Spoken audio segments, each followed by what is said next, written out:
Le temps frais et humide d'octobre était tout sauf agréable. Le vent hurlait et arrachait les feuilles jaunes et mouillées des arbres. Avant de commencer l'histoire, n'oubliez pas de laisser un like et de vous abonner à la chaîne pour voir plus d'histoires comme celle-ci. La pluie tombait à verse et des nuages gris et sombres couvraient tout le ciel. La jeune femme gelait à l'arrêt de bus depuis plus d'1 heure, attendant le bus, mais il n'était nulle part en vue. Elle se blottissait, passant d'un pied sur l'autre, grelottant de froid. Plusieurs fois, elle essaya d'appeler son mari pour qu'il vienne la chercher, mais la ligne était indisponible. Elle réussit à trouver un moyen de rentrer chez elle et ne pensait qu'à une chose, se réchauffer le plus vite possible. Dès qu'elle franchit la porte, elle entendit le bruit fort de la télévision. Un match de football était en cours.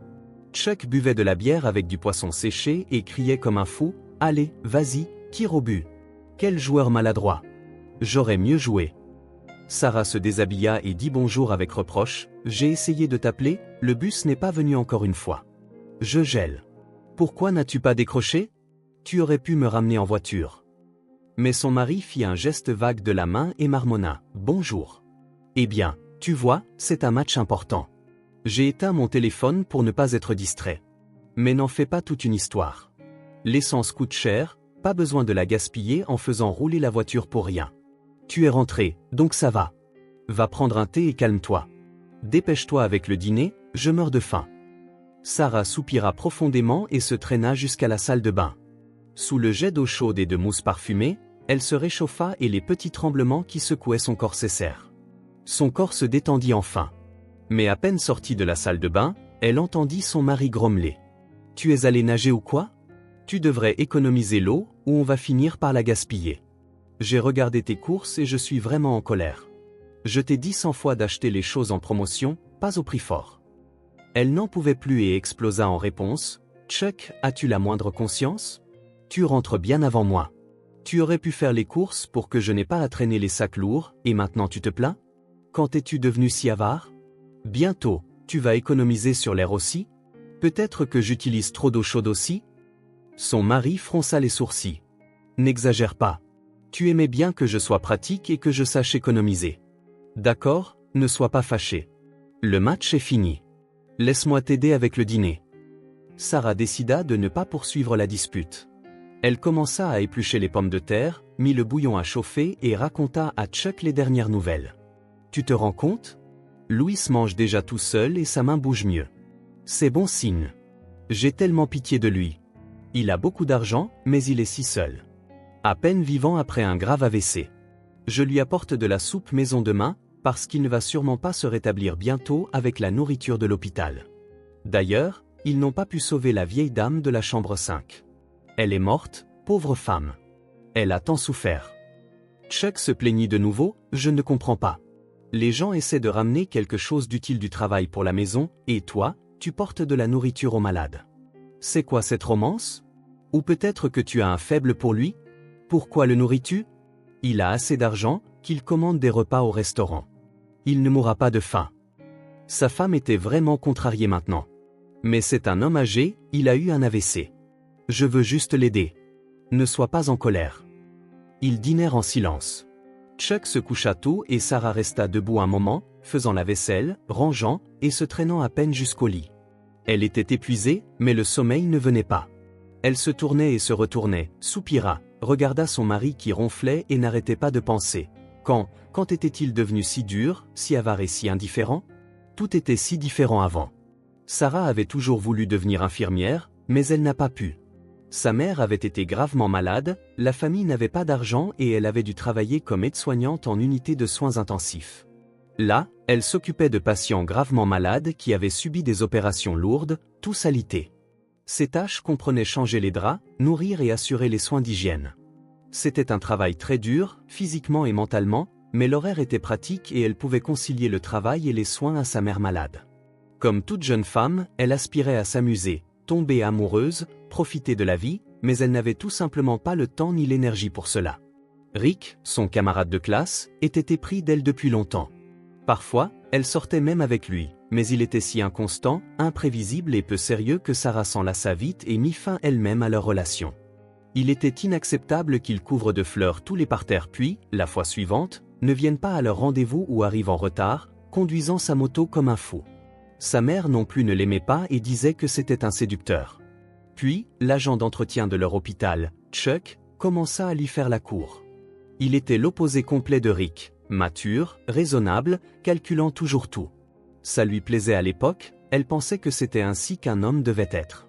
Quand sa mère décéda, Chuck fut là pour la soutenir, aidant pour les funérailles et la veillée, toujours à ses côtés. Ils se rapprochèrent progressivement. L'homme appréciait aussi que Sarah soit sérieuse, casanière, pas coquette. Elle n'exigeait pas de cadeaux coûteux ni de vêtements à la mode et l'aimait si sincèrement, si tendrement. Le couple se maria, commença à vivre dans l'appartement de son mari, vendit la chambre qu'elle partageait avec sa mère et acheta une voiture étrangère d'occasion. Oui, elle avait toujours voulu aller à l'université et devenir comme sa sœur, mais son mari tenta de l'en dissuader. « Chérie, pourquoi devrions-nous avoir ces dépenses supplémentaires? Et comment parviendras-tu à concilier les études, le travail et la famille? Surtout que la différence de salaire n'est pas si grande. Non, je ferais mieux de penser à faire quelque chose de moi. Je vais essayer d'établir les bonnes relations à l'hôpital, sur mon lieu de travail. » Chuck se transforma. Tout le monde l'adorait. Il flirtait presque ouvertement avec les femmes dont il avait besoin, leur faisant des compliments, plaisantant. Beaucoup l'enviaient, pensant à la chance qu'elle avait d'avoir un si bon mari. Mais personne ne savait qu'à la maison, il changeait du tout au tout et se transformait en ours mal léché et en râleur. De plus, chaque année, son mari devenait de plus en plus pointilleux et se transforma en véritable avare. Il économisait littéralement sur tout, râlait, et la vie avec lui devenait plus difficile. Sarah voulait vraiment des enfants, mais il ne voulait rien entendre. Ce n'est pas le moment. Nous ne vivons pas dans le luxe et les dépenses seront énormes. Attendons. Nous aurons le temps plus tard. Parfois, une vague de colère et de tristesse la submergeait et elle voulait juste quitter son mari. Mais elle n'avait nulle part où aller. Elle avait regretté 100 fois d'avoir accepté de vendre sa chambre et de se retrouver sans son propre coin à elle. Elle ne voulait pas non plus être seule. Au fond d'elle, elle aimait toujours Chuck et espérait qu'il trouverait un travail mieux payé et que tout irait mieux dans leur vie. Un matin, Sarah se réveilla avant son mari, emballa de la soupe maison et une décoction d'églantier dans un sac et se précipita au travail. Il y a 3 semaines, ils avaient reçu un patient dans un état très grave suite à un AVC massif, l'homme d'affaires Lewis Wright. Les médecins s'étaient battus pour sa vie et l'avaient arraché des griffes de la mort. Maintenant, l'homme se remettait, bien qu'il fût encore très faible et à moitié paralysé. Sarah ne savait même pas pourquoi elle avait tant pitié de lui et s'occupait si bien de lui. Le patient était très reconnaissant et il parlait beaucoup. Lewis lui raconta comment il avait réussi à monter un garage de réparation automobile, combien d'efforts, de nerfs et de travail il y avait mis. Il ne prenait pas soin de lui du tout, dormait 3 ou 4 heures et mangeait sur le pouce. Sa femme était décédée il y a 5 ans et il n'avait pas eu d'enfant. Lewis soupirait souvent amèrement, « C'est ainsi que va la vie. J'ai construit une carrière, une maison, et je ne manque pas d'argent. Mais à quoi bon? Le malheur est arrivé et il n'y a personne pour me donner un verre d'eau. » L'adjoint est passé quelques fois, mais surtout pour le travail, et ça le rendait malade. « Merci Sarah. Tu es la seule personne à qui j'ai envie de parler. Tu prends si bien soin de moi. » Et aujourd'hui, l'aide-soignante décida de gâter le patient avec de la nourriture maison. C'était facile pour elle, et ce serait agréable pour lui et bon pour sa santé. Sarah vérifia rapidement ses autres patients et entra dans la chambre de Lewis. Elle l'aida à faire sa toilette, refit son lit et commença à le nourrir comme un enfant. « Voici de la soupe maison avec des nouilles. C'est très bon pour votre estomac. J'ai aussi apporté une décoction d'églantier. Je continuerai à vous en donner, c'est plein de vitamines. Ne vous inquiétez pas, vous allez vous rétablir et vous remettre sur pied. Il faut espérer le meilleur. » Des larmes emplirent les yeux de l'homme. Il prit soudainement doucement la main de Sarah et parla doucement, « Il ne me reste plus beaucoup de temps. Je le sens. Et voilà, Sarah, aujourd'hui, je vais faire venir un notaire et te laisser tout mon héritage. J'ai pris ma décision. » Sarah pensa que le patient divaguait peut-être un peu, ce qui arrive parfois après un AVC, et elle se mit à plaisanter, « Ne plaisantez pas comme ça, Louis. Que suis-je censé faire d'une telle fortune? Vous allez certainement vous rétablir. Ne pensez à rien de mal.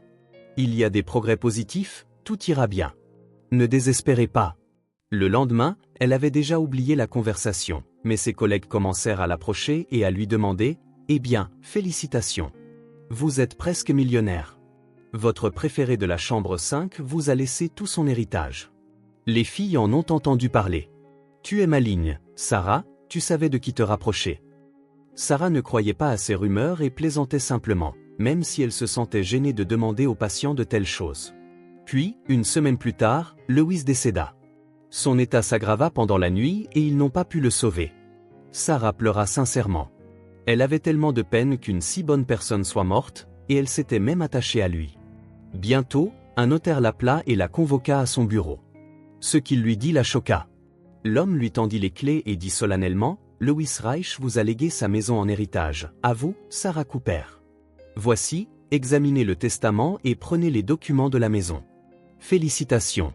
Vous êtes maintenant la propriétaire et légalement, tout sera finalisé dans 6 mois. Mais je vous assure, il n'y a pas d'autre héritier. » Sarah était abasourdie et bégaya, « C'est une décision étrange. Je ne comprends pas. Attendez une minute, mais le village est presque abandonné, il n'y reste que des personnes âgées. J'ai lu ça sur Internet récemment. Et la région est marécageuse, c'est pourquoi les gens l'évitent. Je me demande pourquoi je reçois un tel héritage. Il ne servira probablement même pas de maison de campagne. Eh bien, je devrais aller voir. Êtes-vous sûr de ne rien confondre ? » Le notaire se vexa même. « Non, tout est correct. Durant toutes mes années de travail, j'ai vu toutes sortes de choses et je ne discute pas les décisions de mes clients. Quoi qu'il en soit, j'ai fait mon travail. Tout est en ordre.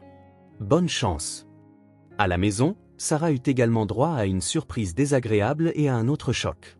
Elle se précipita chez elle pour annoncer la nouvelle à son mari et décider ensemble quoi faire de ce cadeau. Mais quand elle ouvrit la porte, elle réussit à peine à entrer. Elle vit 3 grandes valises et un sac de voyage dans l'entrée. « Chuck, bonjour. C'est quoi tout ce remue-ménage ? Où vas-tu ? Toute l'entrée est bloquée, il n'y a pas de place pour enlever mes chaussures. Ça ne te ressemble pas. » Chuck sortit nonchalamment de la chambre et répondit, « Non chérie, c'est toi qui pars. Et tout de suite. Tu n'as même pas besoin d'enlever tes chaussures. Nous divorçons, Sarah. J'ai pris ma décision. Il était temps. Surtout que je commence une vie complètement nouvelle maintenant, alors nous ne sommes plus sur le même chemin. » Sarah faillit s'effondrer, ses jambes se dérobèrent. « Attends, quel divorce ? Où suis-je censé aller ? Quelle nouvelle vie ? C'est une sorte de mauvaise blague ? Tout allait bien hier. Qu'est-ce qui s'est passé ? » Chuck répondit triomphalement, « Ton homme d'affaires qui est mort m'a tout laissé. Alors maintenant je suis riche et je commence une romance avec une autre femme, une médecin de notre service, Kimberly. Contrairement à toi, c'est une femme d'avenir. Son père occupe un poste élevé au ministère de la Santé. Ne joue pas les pauvres chéris, tu as aussi eu une maison de ton amant. Vas-y. Ce n'est pas pour rien que tu lui portais des marmites. Tu l'as mérité. » L'homme rit. Comme on dit, certains ont le meilleur, d'autres les restent. Regarde comme tu n'as pas de chance. Et épargne-moi les crises d'hystérie, d'accord ? Prépare-toi ou le dernier train partira. Sarah se sentit si blessée, les larmes lui montèrent aux yeux. Elle était jetée hors de la maison comme un objet inutile. Et Lewis, comment avait-il pu faire ça ? Pourquoi avait-il décidé de tout laisser à Chuck ?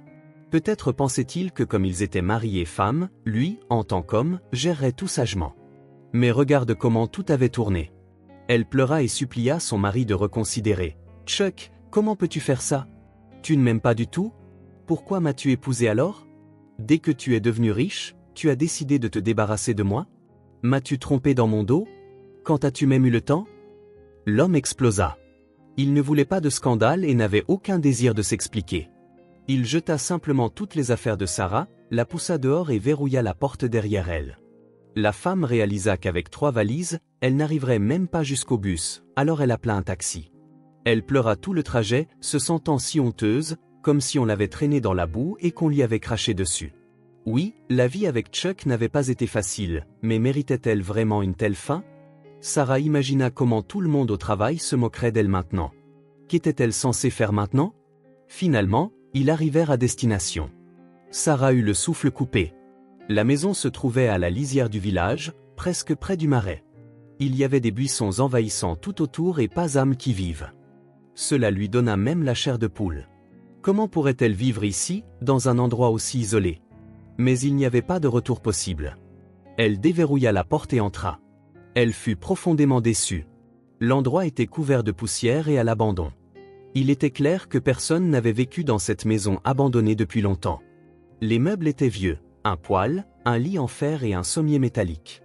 Les fenêtres étaient encrassées depuis longtemps et terriblement sales. La femme s'assit sur sa valise, prit sa tête dans ses mains et se mit à pleurer si fort, sanglotant de manière incontrôlable. Elle n'avait même pas de nourriture avec elle. Qui savait s'il y avait même un magasin dans les environs?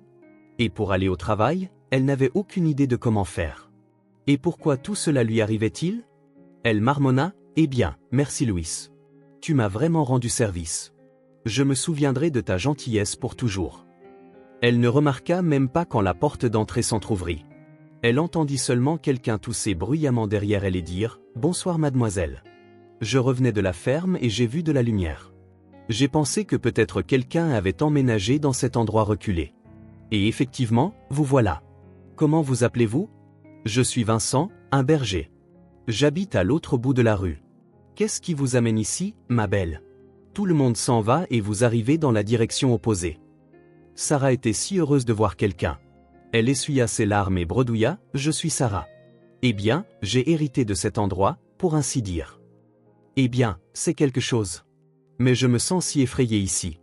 Je n'ai même pas apporté de nourriture. Je ne sais pas comment je vais m'en sortir. » Vincent commença à s'affairer pour la réconforter, « Oh, ne vous inquiétez pas ma belle, ne soyez pas contrariée. Nous ne vous laisserons pas mourir de faim. Je reviens dans une minute, attendez juste ici. » Une demi-heure plus tard, Vincent arriva avec sa femme Gloria. Ils apportèrent un grand sac et commencèrent à tout déballer sur la table. Il y avait du pain maison, une couronne de saucissons, des œufs, des pommes de terre, des légumes, des cornichons et tout un sac d'herbes diverses. Gloria expliqua, « Voilà Sarah, c'est de bon cœur. Ça suffira pour l'instant. J'ai cueilli les herbes moi-même. Buvez-les en tisane, c'est excellent pour calmer les nerfs. Vous dormirez comme un bébé. Vous vous installerez bientôt, tout ira mieux. Nous ne sommes pas complètement sauvages ici, il y a un magasin dans le village voisin, un bureau de poste, un poste de secours aussi. Mon grand-père regardera le poêle demain et le réparera si besoin. Au printemps, je vous donnerai des graines, vous pourrez planter un potager. La terre ici nourrit son monde. Nous sommes juste heureux d'avoir une telle voisine. Si vous avez besoin de quoi que ce soit, n'hésitez pas à demander. Et passez nous voir quand vous voulez. » Sarah n'arrivait pas à croire que des inconnus la soutenaient ainsi et les remercia profondément. « Tante Gloria, oncle Vincent, merci. Je ne sais pas comment vous remercier assez. Vous avez raison, pleurez n'aide pas. Je vais m'installer. Je n'ai pas d'autre choix. Et je viendrai vous voir, c'est sûr. » Sarah appela son travail et prit un congé. Elle avait besoin de temps pour se remettre de tout ce qu'elle avait vécu et pour comprendre comment aller de l'avant. En une semaine, elle avait nettoyé la vieille maison et pris ses marques.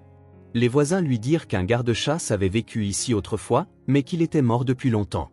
Son fils vivait dans le nord depuis des années et avait vendu la maison à quelqu'un de la ville.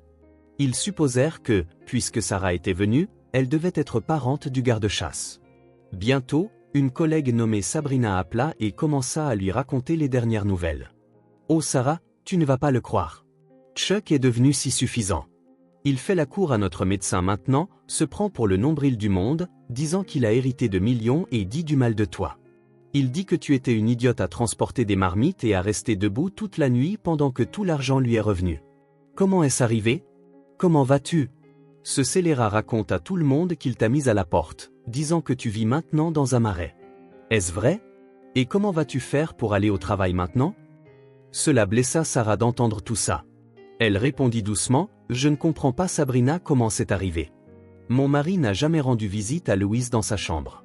Qui sait pourquoi cet homme d'affaires a décidé de tout laisser à mon mari? Je m'installe. C'est un peu étrange bien sûr, mais il y a des avantages. L'air ici est si frais et il y a une forêt à proximité, une nature magnifique. Les voisins sont bons, des gens chaleureux. Je ne mourrai pas de faim. Pour le travail, je ne suis pas encore sûr de comment gérer. Je vais vérifier les horaires de train. De toute façon, Sabrina, je dois te laisser maintenant. Il y a beaucoup à faire. Ce n'est pas la ville, tu sais.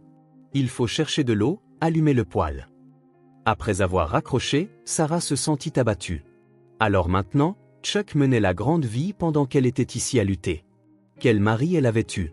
Elle pensait qu'ils formaient une vraie famille, mais il s'avéra que Chuck l'avait juste tolérée et ne l'avait jamais aimée. C'est pourquoi il la traitait avec un tel mépris, comme une servante. Apporte ceci et nettoie cela, lave le linge.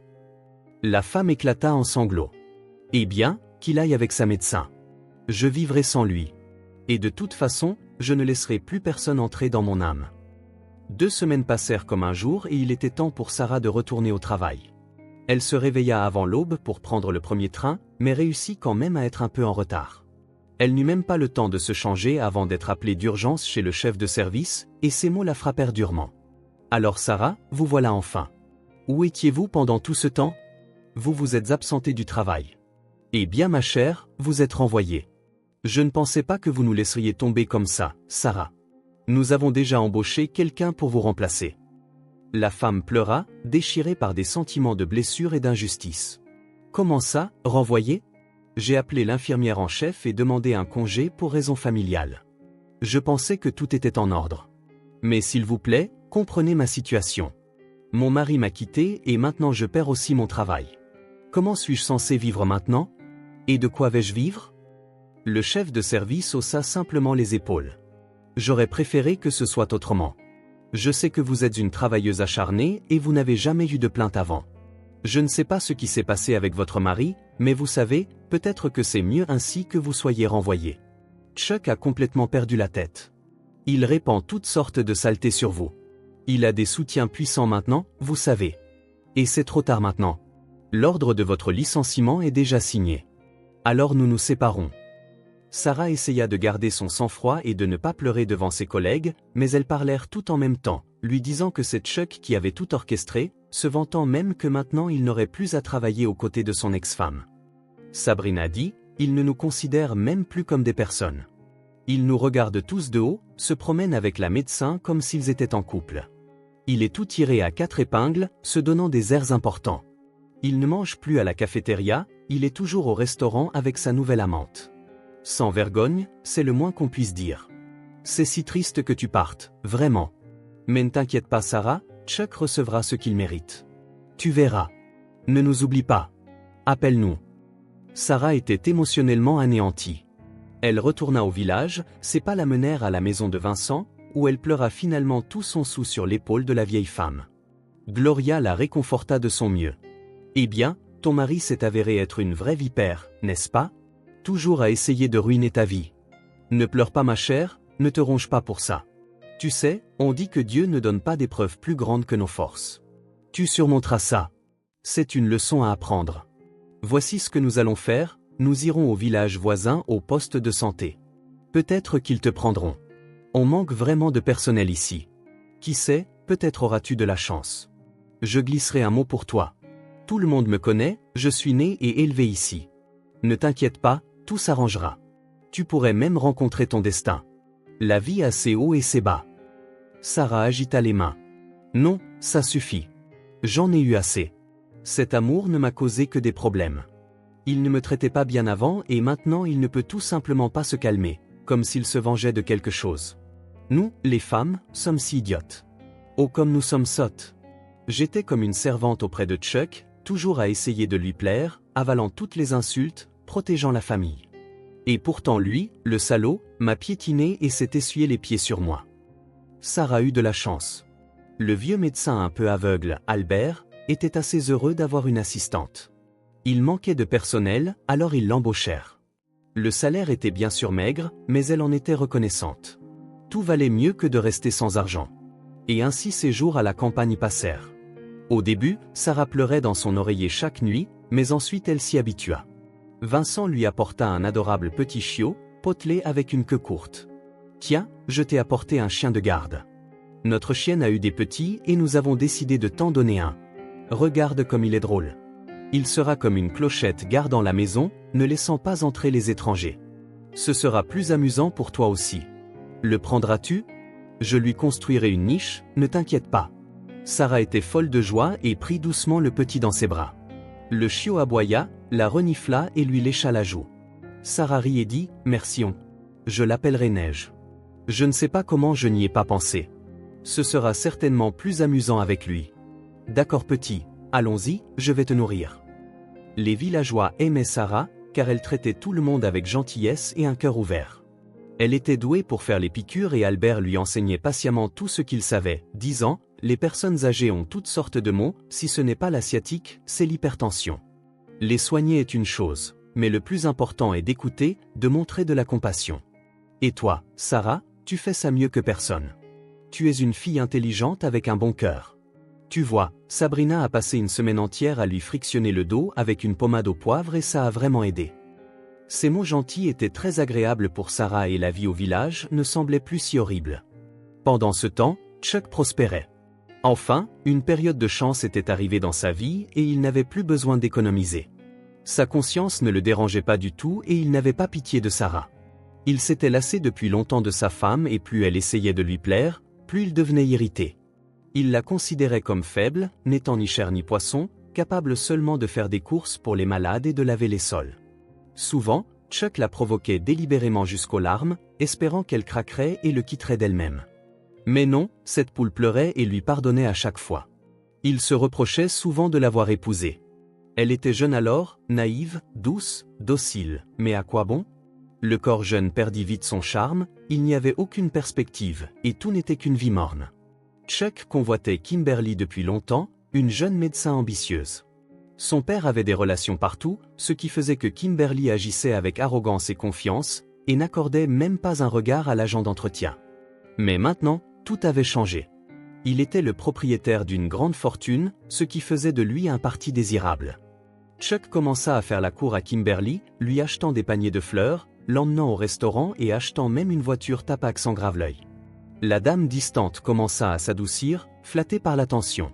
Elle pensa, j'ai déjà 35 ans. La jeunesse et les prétendants joyeux sont derrière moi. Il est temps de construire mon propre nid. Mais les prétendants potentiels dans le cercle de mon père sont tous ambitieux et volontaires, et je ne veux pas avoir à m'adapter à mon partenaire. Mais cet agent d'entretien est bien, un bel homme, séduisant, et regarde comme il me dorlote, prêt à tout pour réussir. Je l'aiderai dans sa carrière, il me sera redevable à vie et je pourrai le manipuler comme je veux. Si j'ai de la chance, nous aurons même un enfant ensemble. Kimberly cessa de faire la fine bouche et le couple commença à se voir ouvertement. Son père soutint également sa décision, voyant les avantages, laisse-le se démener et payer la rénovation des chambres privées de l'hôpital. Elles sont toujours demandées et seront rentabilisées au double bientôt. Chuck fut promu chef d'entrepôt dans une entreprise pharmaceutique de gros. L'équipe était indignée, se demandant comment il était possible pour quelqu'un sans formation spécialisée de devenir directeur, mais tout le monde savait que c'était grâce au père de Kimberly. Maintenant, Chuck se sentait au sommet du monde. Il s'habitua rapidement au confort, à la position, et tout de son ancienne vie lui semblait lointain et étranger. Ce matin-là, Chuck essayait de trier des papiers dans son nouveau bureau, car il n'occupait le poste que de nom, tandis que tout le travail était fait par d'autres. On frappa à la porte et un homme d'âge mûr entra. Son apparence n'était pas impressionnante, il avait un visage fatigué et ridé, des chaussures poussiéreuses et un coupe-vent usé. Il entama une conversation désagréable. « Bonjour Chuck. Je m'appelle Travis Butler. Je suis venu vous voir pour une affaire. Lewis Wright était l'oncle de ma défunte femme Paula. Elle est décédée il y a 1 an et nous avons un fils, Dave, âgé de 5 ans. Le garçon a récemment fait une chute malheureuse de vélo et s'est blessé à la jambe. Il a besoin d'une opération corrective très coûteuse, sinon il boitera de façon permanente. Je pensais pouvoir obtenir l'opération via le système public, mais elle est sans cesse reportée et le temps presse. » Chuck commençait à perdre patience. « C'est très regrettable, mais qu'attendez-vous de moi? Je ne comprends pas. » Travis en vint au fait. « Eh bien, je ne suis pas un parent direct de Louis, mais quand même, si je voulais, je pourrais contester le testament. Mais je ne le ferai pas si vous aidez mon fils. Je sais que Louis vous a tout laissé et que cet argent n'est qu'une goutte d'eau dans l'océan pour vous. Voyez-vous, c'est ma seule chance de sauver mon enfant.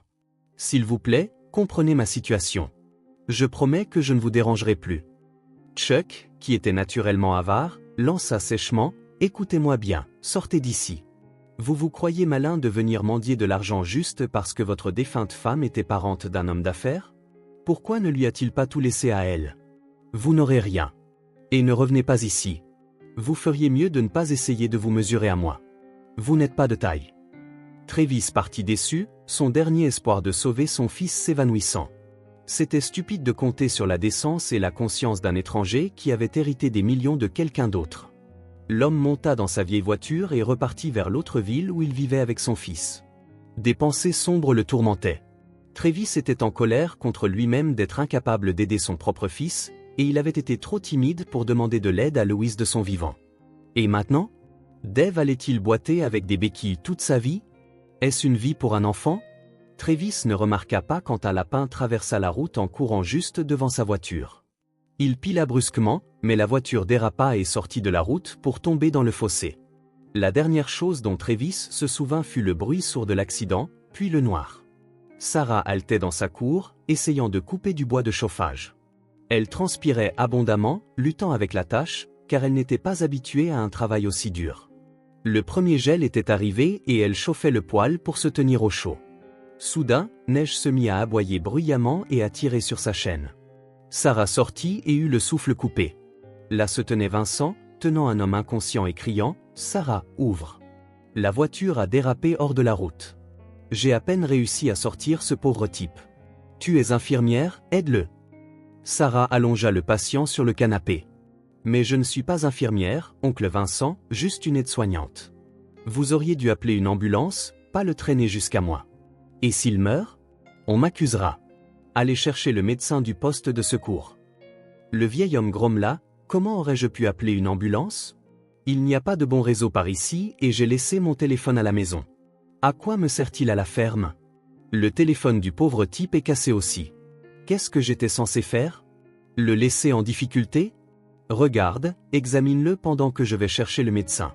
Vous verrez ensemble ce qu'il faut faire. Sarah courut à la chambre chercher de l'ammoniac. Elle commença à approcher du coton du nez de l'homme, espérant qu'il reviendrait à lui. Elle vérifia s'il y avait des fractures et tout semblait aller bien, juste des écorchures et des contusions. Mais il y avait une grosse bosse sur son front, probablement due au choc contre le volant. L'étranger commença à reprendre connaissance lentement, marmonnant « Que m'est-il arrivé? Où suis-je? Oh, ça fait mal de respirer. Mes côtes me font mal et ma tête éclate. Oh, s'il vous plaît, donnez-moi une bassine, j'ai la nausée. » À ce moment-là, le médecin arriva, félicita Sarah pour avoir correctement évalué la situation et donna le diagnostic. Commotion cérébrale et contusion à la poitrine et aux côtes. Il fut surpris, nez coiffé. Chanceux de s'en être tiré à si bon compte. Maintenant, il a juste besoin de repos et de soins, et ça, c'est ton travail Sarah. Alors je te laisse le patient. J'apporterai des boissons chaudes, des analgésiques et des médicaments demain. Je pense qu'il se rétablira bientôt, mais pour l'instant, laisse-le se reposer. Tout le monde partit. Sarah prépara une tisane et commença doucement à le nourrir à la cuillère. Elle demanda doucement, « Comment vous sentez-vous? Est-ce un peu plus facile? Vous devez boire et vous reposer. Vous irez mieux petit à petit. Je m'appelle Sarah, et vous? Comment cela vous est-il arrivé? Oncle Vincent a promis d'apporter un tracteur demain pour essayer de sortir votre voiture avec quelques gars. » L'homme devint soudainement nerveux. « Mon Dieu, s'il vous plaît, laissez-moi appeler. Mon fils est à la maison avec une voisine. Je dois le prévenir que je suis retardé. » Sarah lui apporta immédiatement le téléphone. L'homme parla de manière décousue, expliquant quelque chose à quelqu'un. Il promit à son fils qu'il serait bientôt à la maison, puis expira profondément et se calma. Il commença à tout raconter. « Je m'appelle Travis et mon fils s'appelle Dave. Il a 5 ans. Nous vivons seuls. Mon fils s'est blessé et maintenant il se débat avec des béquilles. Il souffre beaucoup, demandant toujours « Papa, vais-je être infirme maintenant? Les autres enfants de la cour se moquent de moi. Ne marcherai-je plus jamais comme avant? Mon cœur se brise. Il a besoin d'une opération, mais ça ne marche pas via le système public, il la reporte sans cesse et le temps presse. Alors j'ai décidé d'aller dans la ville voisine. C'est là que vivait l'oncle de ma défunte femme, Lewis Wright. Avez-vous entendu parler de lui? C'était une personne compliquée. Ma femme communiquait rarement et à peine avec lui, et quand elle l'appelait, il la grondait toute sa vie, la traitant d'imprévoyante et lui reprochant de m'avoir épousé, moi, un homme pauvre. Il disait qu'elle était responsable de vivre une vie modeste, bien qu'il ait toujours offert un soutien financier. Elle refusait à chaque fois, ses sentiments étaient blessés par ces mots. Il n'a jamais compris qu'il y a quelque chose qui s'appelle l'amour et qu'aucune somme d'argent ne peut l'acheter. J'aimais tant ma Naomi et elle m'aimait. Nous ne vivions pas luxueusement, mais nous vivions honnêtement. Nous gagnions notre vie par notre propre travail acharné et ne nous disputions jamais pour l'argent. Quand notre petit garçon est né, c'était le bonheur aussi. Mais il y a juste un an, ma Naomi est décédée. Tout s'est passé si soudainement et bêtement. Cela semblait être un simple rhume, elle n'est pas allée chez le médecin tout de suite, est restée à la maison et a essayé de se soigner, mais elle ne s'est jamais améliorée. La respiration est devenue difficile. Quand nous sommes finalement allés à l'hôpital, il s'est avéré qu'une infection s'était propagée à ses poumons, une forme grave. Elle est partie en une semaine. Je n'arrive toujours pas à accepter qu'elle ne soit plus là. Mon fils manque tellement à sa mère. Lewis est venu aux funérailles, mais pas longtemps. Il a dit au revoir à sa nièce, a prétexté être occupé et est parti. Récemment, je l'ai appelé, prévoyant de demander de l'argent pour le traitement, proposant de faire un emprunt. Mais il m'a dit qu'il était à l'hôpital après un AVC et je n'ai toujours pas pu me résoudre à demander de l'aide. Je me sentais mal à l'aise. L'homme était sur son lit de mort et moi, je demandais quelque chose. Il parlait sans cesse d'une infirmière qui s'occupait de lui et disait qu'il voulait lui laisser tout son héritage. Il disait que personne ne s'était jamais occupé de lui comme ça. Bien que j'ai été un peu contrarié, il avait raison, nous n'étions pas très en contact. Puis un ami à moi, qui a été soigné dans le même hôpital, m'a dit que Lewis était décédé de manière inattendue et que toute sa fortune avait été laissée non pas à l'infirmière mais à son mari. Personne ne pouvait comprendre, pas même son avocat. Cet acte insensé est inexplicable. Aujourd'hui, j'ai décidé de rendre visite à ce nouveau millionnaire et de lui demander de l'argent pour l'opération, mais bien sûr, il m'a mis à la porte.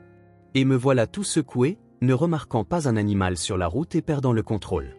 J'ai vraiment tout gâché. Je n'ai pas pu aider mon fils, j'ai accidenté la voiture et je me suis à peine sauvé. Merci à l'homme qui m'a sorti de là et à vous bien sûr. Sarah répondit doucement, vous n'allez pas le croire, mais je suis cette infirmière qui s'est occupée de Lewis. Il a laissé toute sa fortune à mon mari et cette maison à moi. Un cadeau royal, n'est-ce pas? Je ne comprends toujours pas. Même mes collègues et les infirmières ont entendu quand ils rédigeaient le testament avec le notaire que tout devait me revenir. Elles se sont précipitées pour me féliciter et puis ceci est arrivé. Et mon mari m'a immédiatement mise à la porte de la maison et du travail. Alors maintenant je vis ici comme une grenouille dans un marais. Un vrai conte de fées avec une fin triste. Travis s'exclama, gémissant de douleur aiguë, mais maintenant je crois que je comprends enfin tout. Lewis était, bien sûr, une personne compliquée, mais pas assez fou pour confier sa fortune à quelqu'un qu'il n'avait jamais rencontré. Je pense que ce mari rusé est celui qui a tout orchestré. Il est clairement de mèche avec le notaire, j'en suis presque sûr. Mais maintenant je ne reculerai pas. J'irai à la police et voir des avocats et je contesterai l'héritage. Qu'ils les secouent comme il faut. J'ai l'impression que tout dans cette histoire mystérieuse est cousu de fil blanc. Êtes-vous avec moi? La justice doit être rétablie. Je prendrai mon avocat avec moi, il est aussi sûr que son patron, saint d'esprit, n'aurait pas pu faire quelque chose comme ça. Sarah fit une pause et dit, vous avez raison, allons à la police. Et il ne s'agit pas des millions ici, c'est une question de principe. Je veux connaître la vérité et je veux aussi aider votre fils. L'enfant ne devrait pas souffrir, c'est mal. Et je veux démasquer mon mari. Je suis très en colère contre lui. Non seulement il m'a quitté, jeté hors de la maison, privé de mon travail, mais maintenant il me calomnie partout. Il ne m'a même pas ri au nez, il s'est moqué de moi. Ton héritage, une ruine dans le marais, a-t-il crié. Eh bien, nous verrons qui va gagner. Travis eut une lueur d'espoir et commença rapidement à se rétablir. 2 semaines plus tard, ils allèrent tous les deux à la police. Ils ouvrirent une enquête criminelle et commencèrent à tout vérifier. La première chose qu'ils firent fut de convoquer le notaire pour interrogatoire, mais il ne se présenta pas et s'enfuit même. Il devint clair que quelque chose n'allait pas. Ils perquisitionnèrent son bureau et sa maison et trouvèrent le vrai testament signé par Lewis. Puis ils le comparèrent à celui que Chuck avait, firent une analyse graphologique et prouvèrent qu'il s'agissait d'un faux, d'une contrefaçon sans valeur légale. Et les rouages de la justice se mirent en marche. Chuck fut contraint de tout rendre et maintenant Sarah devint une riche héritière, tandis que son ex-mari se retrouva dans le pétrin. Kimberly rompit immédiatement avec son prétendant et son père se hâta de renier le gendre fraîchement créé. Chuck fut renvoyé rétroactivement et sommé d'oublier le chemin de la maison de Kimberly. L'homme était furieux, désespéré, car il s'était habitué à jeter l'argent par les fenêtres et maintenant il était de retour à la case départ. Sarah décida de rencontrer le fils de Travis et les invita à rester chez elle. Elle prépara un festin, se donna beaucoup de mal et acheta au garçon un train électrique en cadeau. Mais quand elle vit le petit garçon fragile qui ressemblait à un moineau marchant avec des béquilles, les larmes lui montèrent aux yeux. Elle eut tellement pitié de lui. Elle voulait le serrer dans ses bras et le soutenir, mais elle se retint, comprenant que l'enfant était déjà épuisé, que tout le monde le traite différemment, et elle l'accueillit joyeusement. « Bonjour petit bonhomme. Je suis Sarah, l'amie de ton papa. Il m'a tant parlé de toi que j'ai décidé de t'inviter. » Tiens, c'est un petit cadeau pour toi. Dev tendit sa petite main vers elle d'une manière très adulte et soupira. Bonjour tante Sarah. Mon papa m'a beaucoup parlé de toi, comment tu l'as aidé? Merci pour le train, c'est cool. Je n'en ai jamais eu. Mais je préférerais jouer au ballon. Je rêvais de devenir footballeur. Je suis fatigué d'être assis et couché. Elle lui sourit et répondit, tout va bien se passer, Dev. Ton papa a déjà pris des dispositions à l'hôpital et ils soigneront ta jambe. Tu courras à nouveau comme avant, encore plus vite. Tiens bon encore un peu. Les yeux de l'enfant s'illuminèrent et il se mit à bavarder, vraiment? Je supporterai, même si ça fait mal, je ne pleurerai pas. Je veux juste que ma jambe guérisse vite. J'ai toujours su que mon papa est le meilleur. Travis serra son fils dans ses bras et murmura, et Sarah nous a aidés, alors nous devrions la remercier. La femme rougit et invita tout le monde à table. S'il vous plaît chers invités, goûtez la nourriture. Gloria m'a vendu un canard fermier et je l'ai rôti avec des pommes au four. Allez, servez-vous. Après un dîner copieux, l'enfant installa le train et commença à jouer, tandis que Travis parla doucement à Sarah. Sarah, écoute. Tu es une femme riche maintenant. Pourquoi ne retournes-tu pas en ville? Pourquoi rester ici au milieu de nulle part? C'est difficile de s'occuper de tout et de marcher 1 heure pour aller au travail dans le village voisin. J'ai pris ma décision. Tu me plais vraiment, et pas seulement parce que j'essayais de me rapprocher de ton héritage, ne pense pas ça. Je ne sais même pas ce qui se passe en moi. Après la mort de Naomi, je ne regardais personne, je pensais que je serais seul pour toujours. Mais quand tu prenais soin de moi, quelque chose en moi a changé. Quand tu m'as touché de ta main douce, j'ai l'impression d'être traversé par l'électricité. Je suis attiré par toi, je veux te revoir encore et encore. Peut-être devrions-nous essayer de fonder une famille ensemble? Que ressens-tu pour moi? C'est important pour moi de savoir. Oui, je rougis honnêtement. Je pense à toi tout le temps aussi, vraiment. Et quand j'ai vu Dev aujourd'hui, j'ai immédiatement eu envie de le serrer dans ses bras et de le câliner. Ne faisons pas de prédictions, la vie est si imprévisible. Mais je ne suis pas contre le fait que nous devenions un couple. Tu ne ressembles en rien à mon ex-mari. Tu es gentil, honnête et direct, et j'aime vraiment ça. Pour l'instant, le plus important est de remettre Dev sur pied. C'est sur cela que nous devrions nous concentrer, et tout le reste peut attendre. Je t'aiderai pour tout, je m'occuperai du petit, ensemble nous surmonterons tout. Mais tu sais, je ne retournerai pas en ville. Je comprends que ça semble drôle d'avoir des millions en banque et de vivre au milieu de nulle part, mais j'ai réalisé que j'aime vraiment cet endroit. La nature est belle, les gens sont chaleureux, et comment pourrais-je abandonner mon médecin et mes vieilles dames? Comment se débrouilleraient-elles sans moi? J'ai eu une idée, je vais reconstruire la maison, faire une vraie rénovation et ouvrir mon propre nouveau poste médical avec un équipement moderne. Je pense pouvoir trouver des spécialistes. Mais pour l'instant, ce ne sont que des rêves.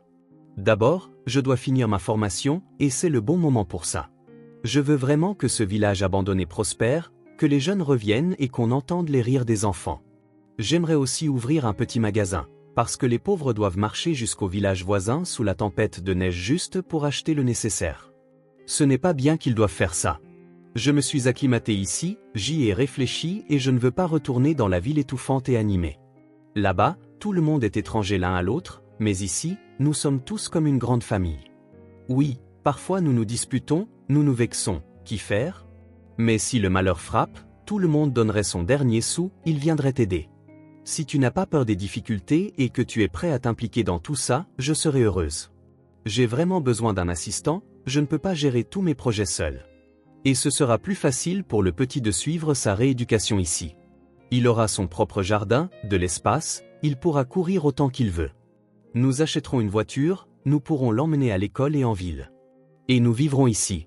Regarde ton petit-fils, il dort déjà par terre parce qu'il se sent bien ici, et c'est pourquoi son sommeil est si profond.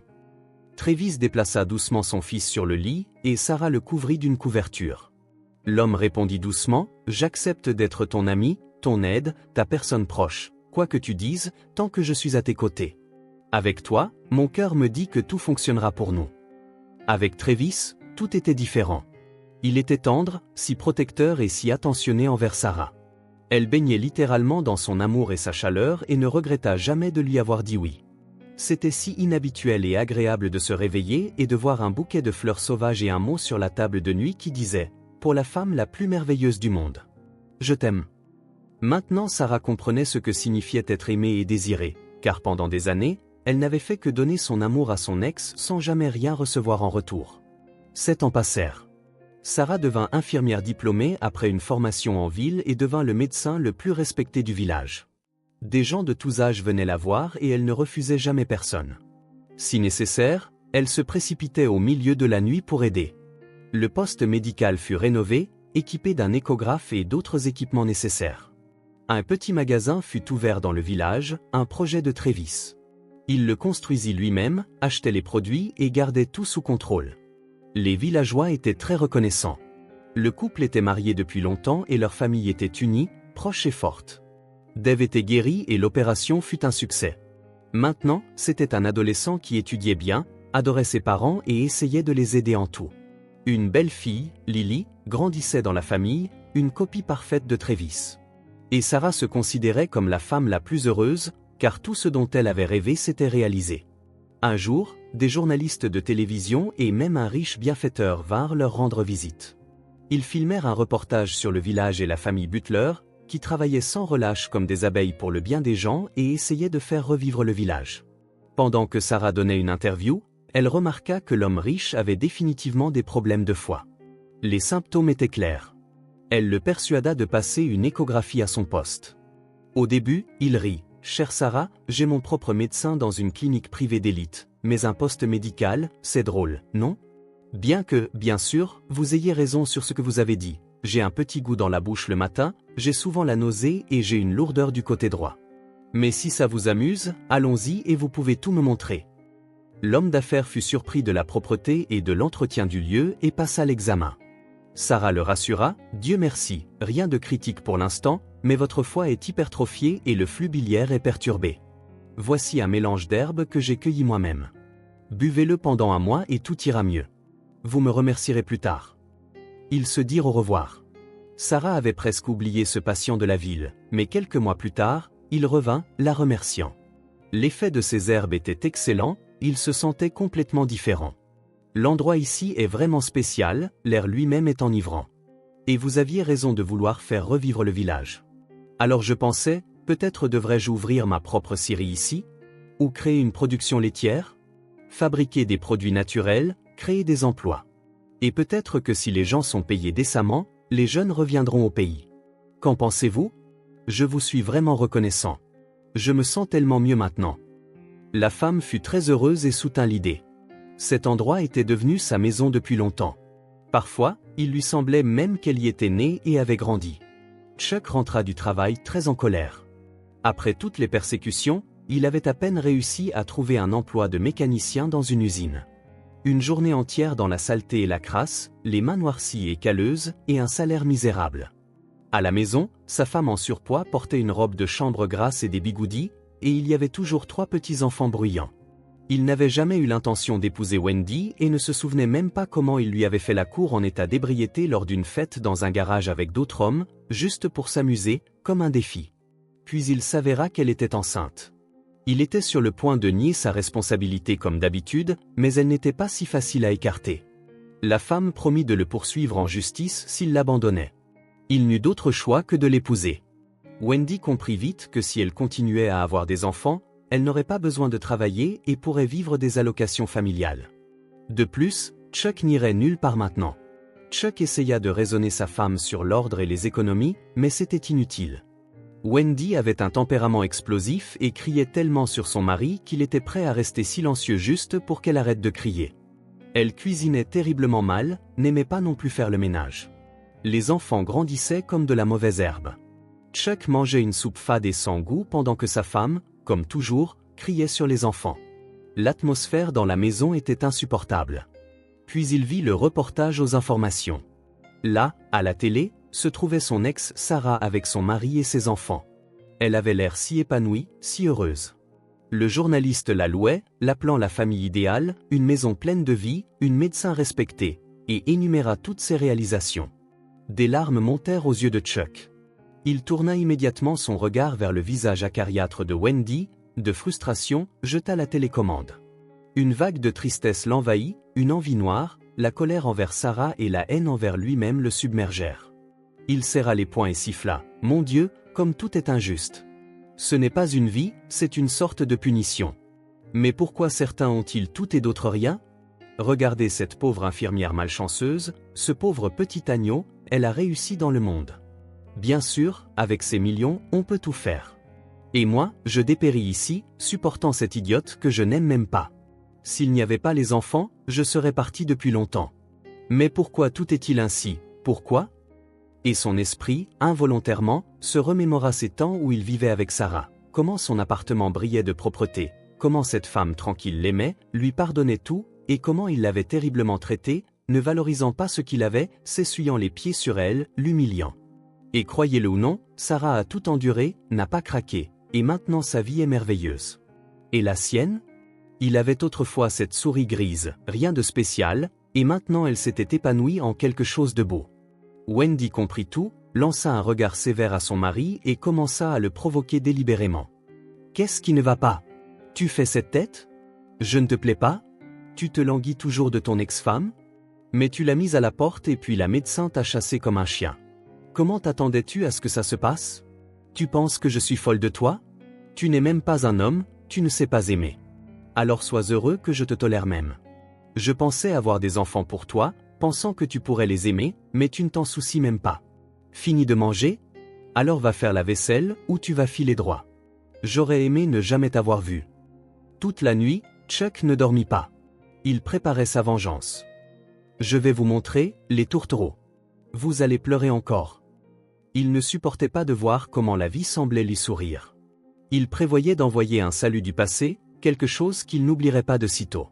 La nuit suivante, Chuck avait pris sa décision et alla au village. Il se souvenait clairement de la route vers cette cabane dans le marais, le notaire Y avait conduit. Ils s'étaient même réjouis ensemble que Sarah ait hérité d'un tel dépotoir. L'homme fut abasourdi quand il vit non pas la maison minable mais une propriété solide et spacieuse. Son envie grandit encore plus. Ses mains se mirent à trembler. Il sortit 3 bidons d'essence du coffre, les jeta par-dessus la clôture et commença à arroser la propriété sur son périmètre, marmonnant « Tiens, prends ça. Brûle en enfer. Qu'il t'arrive aussi quelque chose de mal. » Sarah et son mari dormaient depuis longtemps, ainsi que leur fille. Seul Dave, dans sa chambre, était debout tard, discutant avec un ami d'école. Il fut le premier à sentir la fumée et donna l'alarme, criant dans toute la maison « Maman, papa, au feu. Quelqu'un a mis le feu à la maison. Réveille-toi, sœur. Nous devons sortir vite. » Sarah était terrifiée, attrapa sa fille et ils se précipitèrent vers la porte d'entrée, mais elle était déjà en flammes. Dehors, on entendait les cris des voisins, des bousculades, des aboiements forts et les grognements de neige. Travis aboya des ordres, « D'accord fils, nous sommes des hommes. Allons à la fenêtre. Nous sauverons maman et ta sœur d'abord. Saute le premier, regroupe-toi et attrape-les en bas. » Le garçon montra un réel héroïsme, sautant lui-même. Travis aida Sarah à descendre et se précipita ensuite à l'intérieur pour sauver les documents. Il inhala beaucoup de fumée, sortit à peine et s'effondra sur l'herbe dans la cour. Le chaos régnait. Tous les hommes étaient accourus, certains éteignaient le feu, passant des seaux d'eau, d'autres battaient un homme. Neige l'avait aussi attaqué, mordant sa jambe avec une prise mortelle. Travis retrouva ses forces et se précipita pour les rejoindre. Les villageois criaient « Prends ça, scélérat. Tu pensais pouvoir brûler la maison de notre médecin? Pour qui diable te prends-tu? Nous allons te déchiqueter pour Sarah. Nous ne te laisserons pas lui faire de mal. » Travis rejeta sa capuche en arrière et Sarah halta, « C'est Chuck. » Elle cria, « Arrêtez, ne le battez pas. C'est mon ex-mari. Un vrai scélérat. Je ne suis même pas surprise qu'il ait décidé de faire quelque chose de vil à nouveau, car cet homme est incapable de faire de bonnes choses. Courez plutôt chercher l'agent, laissez-le s'occuper de lui légalement. » Elle regarda Chuck avec une telle haine et dit, « Pourquoi, dis-moi, as-tu décidé de tuer ma famille? Nous sommes divorcés depuis longtemps. Tu m'as déjà causé tant de chagrin. Que veux-tu de moi encore? Comment la terre peut-elle encore te porter? » Chuck sembla reprendre ses esprits seulement maintenant, réalisant ce qu'il avait fait. Il marmonna, « Je ne sais pas ce qui m'a pris. J'ai vu le reportage sur toi à la télé et j'ai décidé de me venger. Pourquoi exactement? Dis-moi. Je n'arrive pas à m'en défaire, ça me tracasse. Tu vas bien, tu profites de la vie, tu vis bien. Bien sûr, jouant les parfaits, faisant toujours semblant d'être Mère Teresa. Tandis que moi, et moi alors? Sais-tu seulement comment je vis? Ma femme est une grosse femme dégoûtante, ressemble à une grenouille, continue d'avoir des enfants sans arrêt. Je me tue au travail pour des clopinettes. Est-ce juste, dis-moi? Sarah éclata soudain de rire, se tapa sur le genou, et un Travis stupéfait répondit pour elle. Maintenant je comprends. C'est comme dans ce conte de fées, tu as envoyé ta femme au marais et un prince l'Y a trouvé. Tu te souviens de celui-là? Comprends-tu maintenant, idiot? Une femme a besoin d'amour, de soins et d'attention. Mais tu as harcelé celle-là et maintenant tu dénigres ta femme actuelle. Tu n'es pas heureux avec tes enfants. Peut-être y a-t-il quelque chose qui ne va pas chez toi? N'importe quelle femme serait malheureuse avec toi parce que tu es égoïste, tu es handicapé émotionnellement, tu ne peux tout simplement aimer personne. Tout ce que tu sais faire, c'est t'apitoyer sur ton sort. À quoi bon te l'expliquer? Tu ne comprendras pas de toute façon. Mais ne t'inquiète pas, la prison t'apprendra tout. Tu n'as pas été emprisonné pour la falsification du testament grâce à Sarah, qui n'a pas porté plainte. Tu devrais lui être reconnaissant. Mais toi, quel salaud tu es. J'ai pitié de ta femme et des enfants aussi. Puis Travis et Sarah commencèrent à remercier tous les voisins. C'est une telle bénédiction que nous vivions au village et ayons des gens si attentionnés autour de nous. Merci du fond du cœur. Vous êtes tous accourus pour nous protéger et nous sauver, et cela signifie tellement. Nous nous inclinons devant vous, bonnes gens. Le feu fut éteint à temps et la maison ne fut pas gravement endommagée. Travis et les voisins réparèrent rapidement la maison. Chuck fut condamné pour incendie criminel et faisait face à une longue période derrière les barreaux.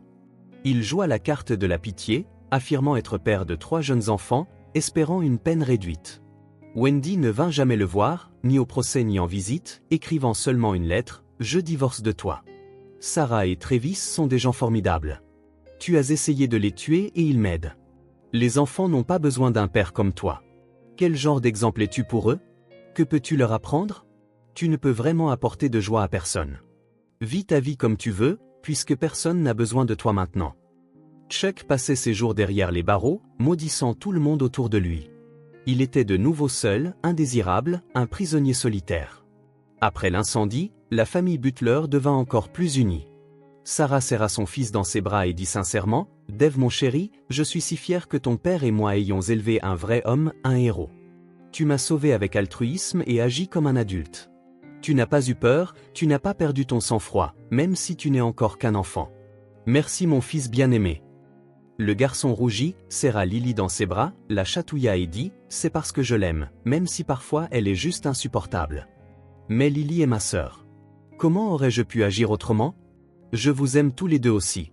Toi et papa êtes les meilleurs. » Sarah pensait souvent à Chuck et elle lui était reconnaissante pour tout, même pour cette petite cabane dans le marais où elle était devenue la femme la plus heureuse du monde.